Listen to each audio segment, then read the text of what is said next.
Ako hindi masyadong nag-iisip ng politika ngayon eh. Medyo Yeah, distracted ako. talaga? Medyo na-trauma ako dun sa nangyayari. Hanggang Drama mo? ngayon, di ko pa rin talaga maintindihan bakit kinakailangan durugin ang hindi kaalyado. Nakaalyado naman sa umpisa. Di ko talaga maintindihan. Samantalang ang bansa ay nagdurusa sa napakatataas na bilihin, kakulangan ng trabaho, mga problema sa krimen, sa droga, sa korupsyon, dapat tutukan na natin yan. So, kung makakadagdag at kung hindi, alam ninyo ang tama ay tama, ang mali ay dapat labanan. Thank you so much, ma'am. Ma'am, si Mean naman po, Corvera, Net25. Okay, hi Mayan. Alam mo naman pala ang tama eh. Bakit? Follow up ko lang, Diyos sabi ko niyo po. kanina, hindi na tama yung landas. Ibig sabihin, yung banat kasi yan dun sa Marcos administration yung poll ads nyo. Wala tayong magagawa. Talagang marami ng tuloy-tuloy na kamalian. Hindi ko maintindihan kung sino talaga ang nag-a-advise. Nung bata pa ako, maliit pa ako, hindi naman maliit, pero teenager pa ako, sinabi ko na talaga, Malacanang is a snake pit. Nung panahon ng tatay ko yun, kasi kung ano-ano ang, kung sino-sino lumalapit, kanya-kanyang agenda, ngayon, ang nangyayari talaga nakakatakot. Kaya sana pinagdadasal ko lagi ang aking kapatid na mabalik sa tamang landas dahil hindi na tama itong mga pangyayari, itong politika na mapang-api, mangpahigante, hindi na siya ayos. Tutukan natin ang problema ng mamayan. Balikan natin ang ating tungkulin. Ma'am, hindi ba kayo nag-try na tawagan siya para sabihin na yung sitwasyon ng bansa, ganito, hindi ba siya nakikinig sa inyo? Hindi. Sadly, marami nang nakapaligid at hinaharang talaga ang pag-uusap-usap namin. Malungkot ako dito talaga. Hindi ko pinagmamalaki itong mga pangyayari at sana nabigyan ng solusyon. Last na po, ma'am, may endorsement din sa inyo si Senator Robin. Ibig po ba sabihin, lilipat na rin kayo sa PDP Laban or independent pa rin? Independent pa rin ako, okay lang. Kung sino mag-endorse sa akin, nagpapasalamat ako. Tuwan-tuwa nga ako kay Senator Robin. Kasi ang bilis niya sabi niya, sige, ready na ako. Pagdating galing sa Hague, talagang nag-shooting na rin kagad. At madalian din. Dahil lang sabi nga niya, pinagsabihan daw silang lahat na magsiuwi at ikampanya na ang lahat ng mga kasamahan. Kaya tuwan-tuwa ako at nagpapasalamat din kay Senator Robin, bonggang-bongga. Nag-enjoy ako sa shoot pero nakakapagtaka. Nag-iyakan kami dun sa shoot na yun. Hindi ko maintindihan. Hindi ako iyakin.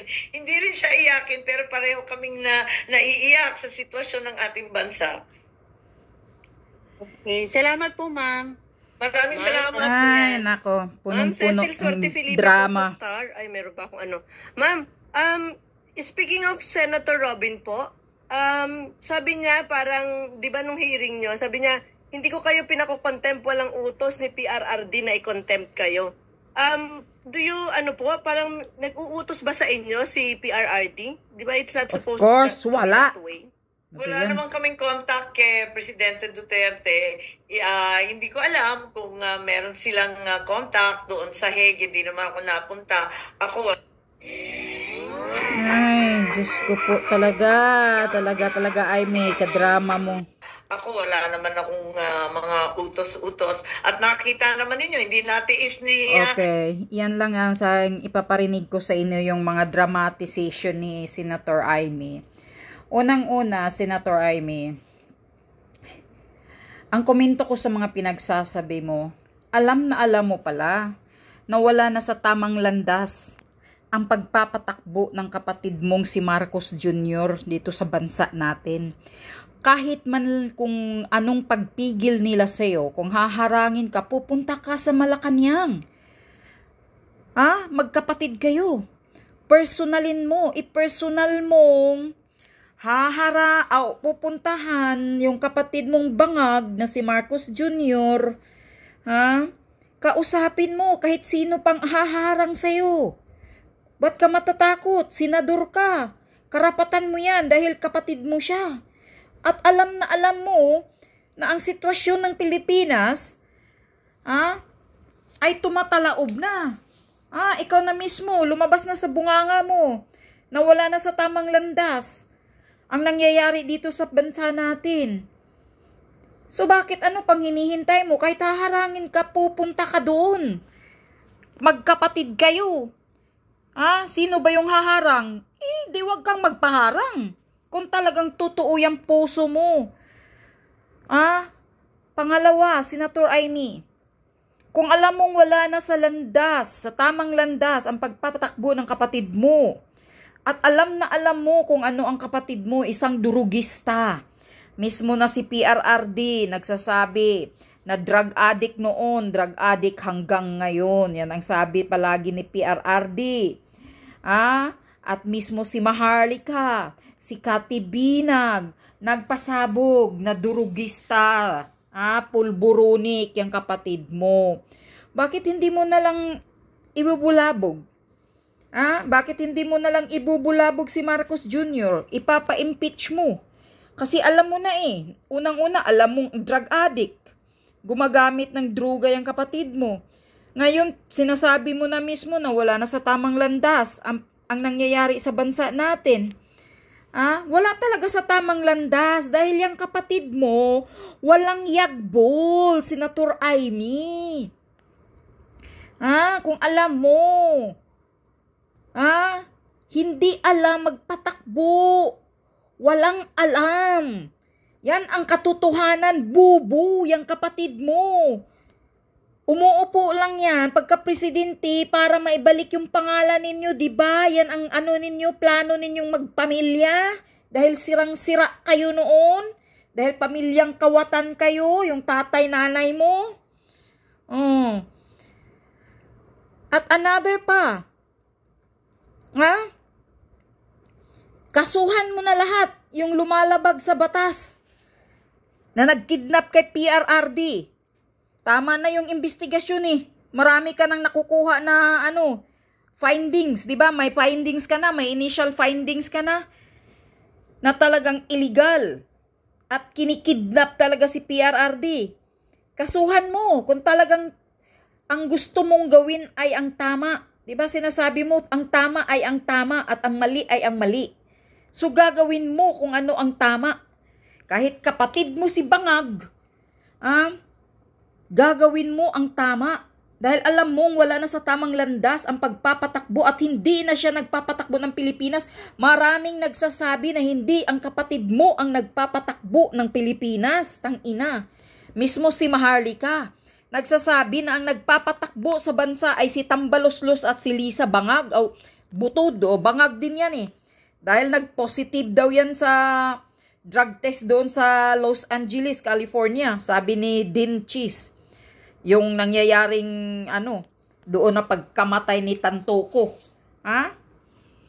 Isa pa yan. Isa pa, di ba? May pinalabas ka bago-bago lang.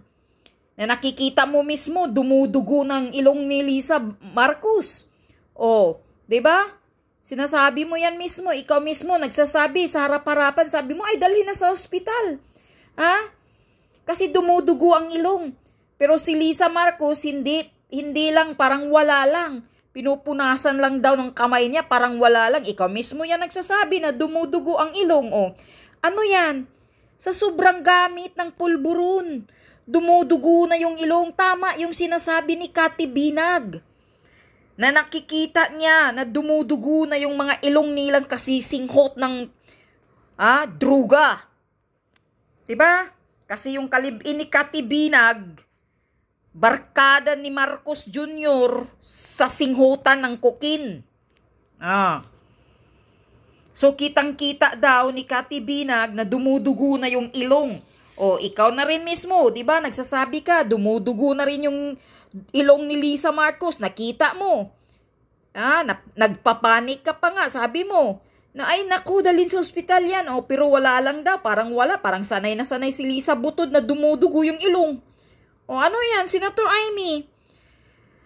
At mismo ikaw, alam na alam mo yan, sabi ni Maharlika.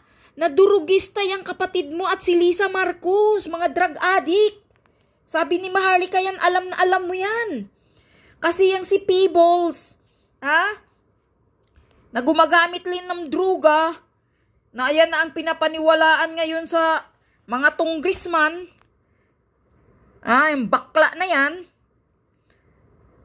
isa ding drugista, na nagsasabi ng kasinungalingan doon sa, pinaniwalaan na ng mga kupal na mga congressman.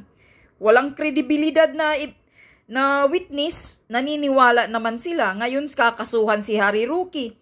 Di ba? Mismo ikaw, alam mo, noong unang-una sabi ni Maharlika na magsasalita si Peebles, di ba ang sagot mo agad, hindi pa nga sinasabi ni Maharlika na nagulat nga si Maharlika nang nasabi mo na, saan doon Maharlika ang na magsasalita si Peebles, yung bang pagpapabili daw ni Lisa ng droga? O, tingnan mo. Alam na alam mo yan, Amy.